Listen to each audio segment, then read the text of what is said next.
Professor Dimick, and for the work that I know that you've done for many years with Indivisible.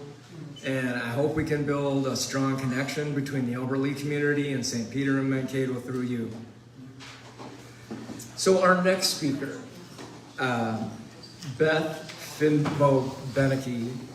I got the chance to actually meet her, and I think I can from memory I can tell you about her. She's really intense. She's a 10-year Army veteran.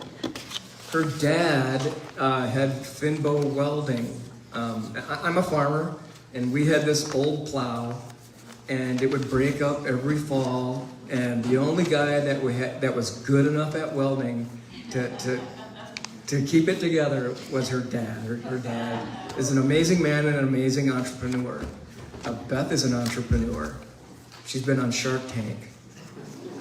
Yeah, and she has a successful product, and it's on the roll. The problem is it's manufactured in China. And we're going to hear about tariffs, and we're going to learn about tariffs from Beth tonight because her business is being intensely affected by tariffs. So Beth, thank you for being here tonight. All right, so as Terry mentioned, my dad's Bill Fynbo. A lot of people in the area know my dad. I grew up here in Albert Lea, graduated from Albert Lea High School, and went to school in Mankato for 1 year. During spring break, I was in Mankato. It was a really slushy, gross March, and I was working while the rest of my friends were on spring break because I had written a bad check for tuition, and I needed to get the money and get it in the bank before the school cashed the check. And in my dorm room, this was the days of landlines, my phone rang, and it was an Army recruiter, and he says, "Do you want money for school? Do you want to travel the world?" Yes. And then to my mom, Diane's surprise, the next weekend I came home and said, "I'm going to the Army." My parents had no clue, and off I went. And I spent 10 years active duty Army. I had 2 jobs. I was military intelligence for 5 years, and then I was an Army broadcaster for 5 years. So I did TV and radio for the American Forces Network. I lived and served in 14 different countries over the course of my 10 years. As an American stationed overseas, I got to see how other countries live, the freedoms they have and don't have, and also how they view us as Americans. I did not vote for Trump because for me, he is an embarrassment to how we're reflected as Americans. The lack of good communication skills is just a little bit embarrassing to me. My husband, though, is a 6th generation farmer. And as good farmers do, he voted for Trump. So that's where we are in our household. And I think it's okay that we're different and that that we disagree maybe on some politics. I don't think he's disagreeing with me anymore as of right now. But the slogan of the campaign was to make America great again. And what's really upsetting me, and I'll get to the tariffs in a minute, I promise, is the way that I am seeing Americans treat each other because we have a disagreement in what we believe politically. You can't make America great again when Americans are being so awful to one another.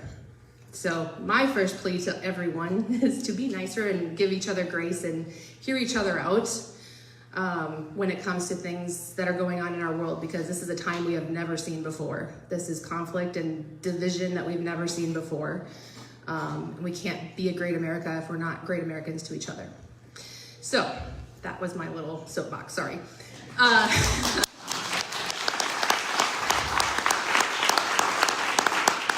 So I did the Army.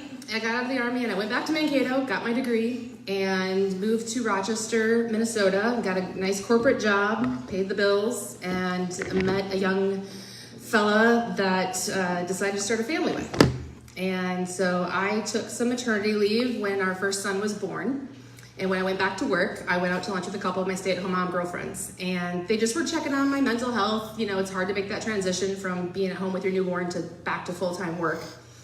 And they brought their 1-year-old daughters with them. And the entire meal, these 2 cute little girls were just grabbing everything on the table, throwing it on the floor. Mom's picking it up, One of them was a germaphobe, so everything had to get wiped down. And it was just, we couldn't even have a full conversation. And so I thought, well, we should make little T-Rex outfits for babies where you can like pin their elbows back so they can't reach anything. And then when the food comes, you can like release them and then they can get the food. And it was just a joke. But the next day on my way to work, I was like, well, what if there was a way to keep babies entertained at the table so they wouldn't be a distraction? I had an idea for a placemat that would suction to the table. There has to be a placemat because my germaphobe friend says you do not put babies' food on the table. You do not know what they have wiped that down with. Those rags are nasty. So we have to have the placemat, a clean surface for the food. But for me, I didn't want to bend over and pick stuff up over and over again. So I had to have a way to attach things to the placemat. I went home, I cut and glued things together, and I made a really MacGyver prototype. I now know it's called a prototype. I didn't know then.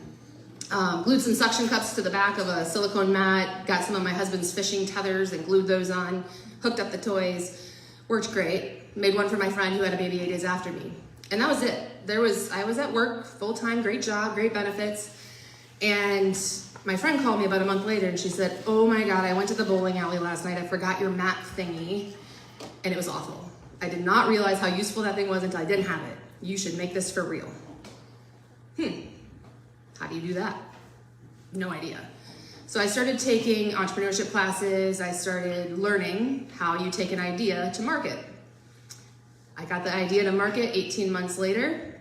A year after that, I was on Shark Tank. I got an offer from Lori. I walked away. Best decision I ever made. Now that I have been on Shark Tank, I'm part of a group of everyone who's been on Shark Tank, and we're kind of like a peer group to support each other because you think maybe someone goes on Shark Tank and then they instantly become a millionaire and their business is a huge success. No, you go on Shark Tank, in my experience, and 2 weeks later you're doing a demo of your product at an expo and someone says, wow, that's really smart, you should go on Shark Tank. Literally just was 2 weeks ago. So what I did do though is I got my brother, Eric, to quit his job. He had a very stable job. He was the manager of a Dick's Sporting Goods store up in the cities, and he was on the path to be a district manager. He has 4 children. He's the sole income provider for his family. And my business was starting to grow, and I needed help. And even though he didn't have any of the skills I needed, I knew I could trust him. So he quit his job and he joined me. And to this day, it's still me and my brother. We have a couple other employees that help us with customer service and filling orders, but Eric and I run Busy Baby. We've expanded the product line to 8 different products that all accomplish the same mission, keeping babies' things off the ground, at home, on the go, in the stroller, the wagon, all kinds of cool stuff. BusyBaby.com, check it out if you know anybody with a baby. We got into Walmart and Target in the last 6 months. Huge milestone for a small business like us. This year, about 7 weeks before the tariffs were announced, I was named by the SBA, Small Business Administration, Small Business Person of the Year for Minnesota. Huge honor.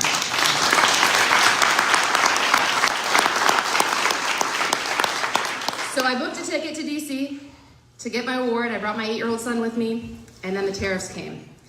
And what that meant for me was my products that were in China were stuck there because I could not afford to bring them into the country anymore. I had $158,000 worth of products. It was my summer stock that was supposed to be coming in. And it was gonna cost me $230,000 in tariffs to get it to the country. Now, as a small business owner with a total of 5 employees, I do not have $230,000 laying around. I tried to do a GoFundMe to raise some funds. We raised a little bit. Now that the tariffs have come down to 30, now prior to this, I've never paid a tariff. I pay tax, I pay duty. I've never had a tariff on my products in 5 years.